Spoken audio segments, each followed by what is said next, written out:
Hello students, welcome to my channel KDS classes Chakalvanshi. मैं हूं संयोगिता सिंह और आज का हमारा टॉपिक है प्रेजेंट इंडेफिनिट टेंस। पिछले वीडियो में हमने टेंस के बारे में पढ़ा था। अगर आप जानना चाहते हैं कि टेंस किसे कहते हैं तो आप चैनल पर जाकर टेंस का वीडियो देख सकते हैं। उसका लिंक नीचे डिस्क्रिप्शन बॉक्स में दिया गया है। जैसा कि हम सभी लोग जानते हैं कि टेंस 3 टाइप के होते हैं: present tense, past tense and future tense. इन सभी टेंसों के चार सब टाइप होते हैं: indefinite tense, continuous tense, perfect tense और perfect continuous tense. Kinds of present tense: present indefinite tense, present continuous tense, present perfect tense और present perfect continuous tense. आज हम प्रेजेंट के पहले सब टाइप प्रेजेंट इंडेफिनिट टेंस के बारे में पढ़ेंगे।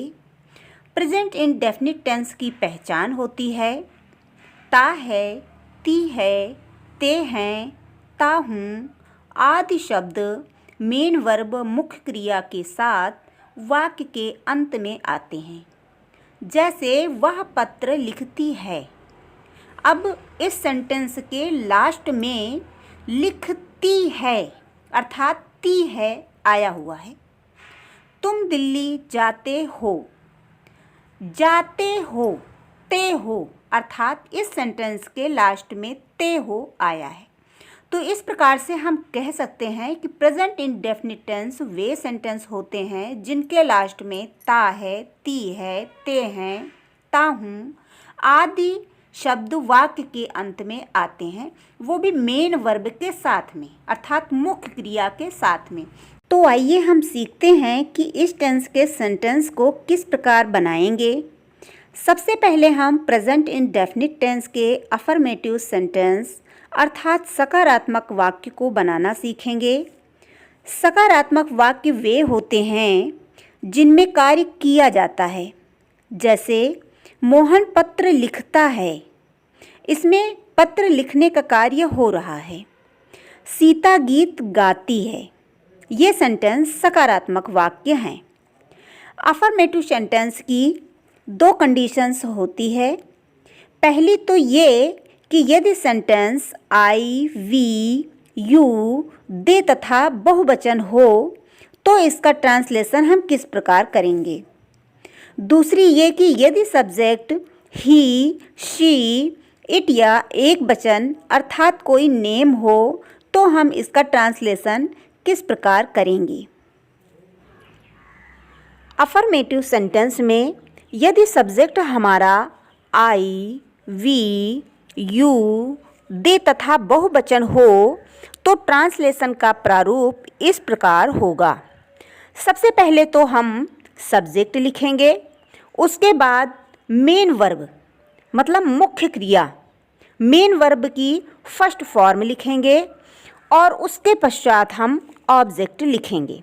जैसा कि हम सभी लोग जानते हैं कि टेंस के ट्रांसलेशन में ये 3 मुख्य चीज़ें ही मेन होती हैं: सब्जेक्ट, मेन वर्ब और ऑब्जेक्ट। तो आइए सेंटेंस देखते हैं। तुम क्रिकेट खेलते हो, तो सबसे पहले हमें इस सेंटेंस का सब्जेक्ट लिखना है। तो सब्जेक्ट है तुम, तो तुम के लिए लगाएंगे यू। अब मुख्य क्रिया लिखना है, तो मुख्य क्रिया है खेलते हो, तो यू प्ले और उसके बाद ऑब्जेक्ट। तो ऑब्जेक्ट हमारा क्रिकेट ऑब्जेक्ट की कैटेगरी में आता है, तो यू प्ले क्रिकेट। वे गंगा जी में स्नान करते हैं, तो सब्जेक्ट क्या है वे के लिए दे लगाएंगे। स्नान करते हैं मुख्य क्रिया है, उसके लिए हम बाथ लगाएंगे। अब कहाँ स्नान करते हैं? गंगा जी में, तो इन दी गंगा।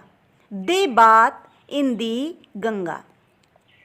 हम आम खाते हैं, तो वी ईट मैंगो। मैं घर जाता हूँ, तो सब्जेक्ट इसका है मैं, तो मैं के लिए आई, जाता हूँ जाता हूँ के लिए गो और किसी भी गंतव्य स्थान के लिए हम टू का प्रयोग करते हैं। और कहाँ जाता हूँ? घर जाता हूँ, तो आई गो टू होम। वे अस्पताल जाते हैं, तो सब्जेक्ट इसमें वे है क्योंकि अस्पताल जाने का कार्य वे कर रहे हैं।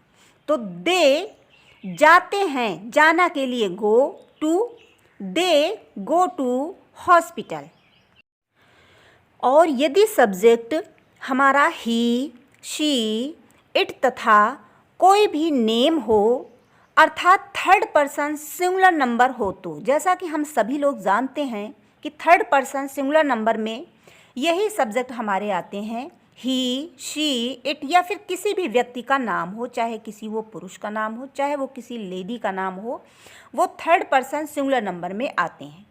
अगर ये सब्जेक्ट हमारे हैं तो हमारे सेंटेंस बनाने का जो प्रारूप होगा वो होगा, सबसे पहले हम सब्जेक्ट लिखेंगे, उसके बाद मेन वर्ब की फर्स्ट फॉर्म को लिखेंगे और उस फर्स्ट फॉर्म में हम एस या ई एस को लगा देंगे और उसके पश्चात हम ऑब्जेक्ट लिखेंगे। किस मुख्य क्रिया के साथ एस का प्रयोग करें और किस मुख्य क्रिया के साथ ई एस का प्रयोग करें? अगर आप ई एस का प्रयोग समझ जाएंगे तो बची हुई सभी मुख्य क्रिया के साथ हम एस का प्रयोग करेंगे। मुख्य क्रिया के साथ ई एस कब लगाएं? जिन मुख्य क्रियाओं के अंत में O, double S, C H, S H हो तो उसके अंत में ई एस लगाते हैं। जैसे गो से गोज, डू से डज, मिस से मिसेस, कैच से कैचेस, पुश से पुसेस। जिन मुख्य क्रियाओं के अंत में कॉन्सोनेंट प्लस वाई हो तो वाई के स्थान पर आई हो जाता है, अर्थात वाई आई में कन्वर्ट हो जाता है और उसके बाद में ई एस लग जाता है। जैसे क्राई का क्राइज, मैरी का मैरीज, फ्लाई का फ्लाइज और ट्राई का ट्राइज। लेकिन जिन मुख्य क्रिया के अंत में वॉवेल प्लस वाई हो तो वहाँ पर आई ई एस नहीं लगेगा बल्कि वहाँ पर केवल एस लगेगा। जैसे एस ए वाई से, अब वाई के पहले इसमें ए आया है और ए एक वॉवेल है तो इसलिए यहाँ पर से का सेज हो जाएगा और प्ले का प्लेस। अब ये जान गए कि किन मेन वर्ब के साथ ई एस लगेगा और बाकी सभी मेन वर्ब के साथ एस का प्रयोग हम करेंगे। तो आइए हम एग्जाम्पल्स देखते हैं। जैसे सीता एक पत्र लिखती है, सबसे पहले हम सब्जेक्ट लिखेंगे, सब्जेक्ट हमारा सीता है और फिर मुख्य क्रिया लिखेंगे, मुख्य क्रिया लिखती है तो राइट। अब मुख्य क्रिया में हम यस या ई एस लगाएंगे क्योंकि सीता हमारा सिंगुलर नंबर एक वचन है तो राइट्स हो गया। एक पत्र, सीता एक पत्र लिखती है तो सीता राइट्स अ लेटर। वह फुटबॉल खेलता है, इसमें भी सबसे पहले हम सब्जेक्ट लिखेंगे, सब्जेक्ट हमारा वह है तो वह की ही लिखेंगे।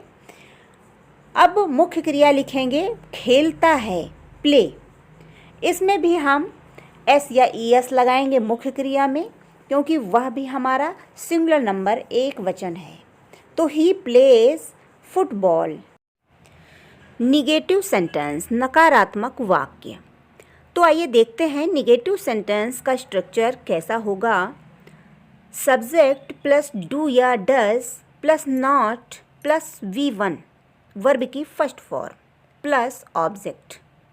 यदि सब्जेक्ट हमारा आई, वी, यू, दे तथा बहुवचन कर्ता के साथ डू लगाएंगे और अगर हमारा सब्जेक्ट ही, शी, इट तथा एक वचन कर्ता होगा तो उसके साथ में हम डज का प्रयोग करेंगे।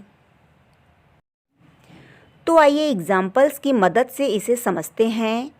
जैसे मैं घर नहीं जाता हूँ तो हम कहेंगे I do not go to home. हम आम नहीं खाते हैं तो हम कहेंगे We do not eat mango. वह पुस्तकालय नहीं जाता है तो हम कहेंगे He does not go to library. Aman park में नहीं खेलता है तो हम कहेंगे Aman does not play in the park. Present indefinite tense के इंटेरोगेटिव सेंटेंस को बनाना हम नेक्स्ट वीडियो में सीखेंगे। आई होप कि ये वीडियो आपको पसंद आएगा और उम्मीद करती हूँ कि इस लेसन से आप बहुत कुछ सीखेंगे। वीडियो पसंद आता है तो लाइक करें। यदि आप हमारे चैनल पर न्यू हैं तो चैनल को सब्सक्राइब करके बेल आइकन को भी प्रेस करें। तो मिलते हैं अगले न्यू वीडियो में, तब तक के लिए धन्यवाद।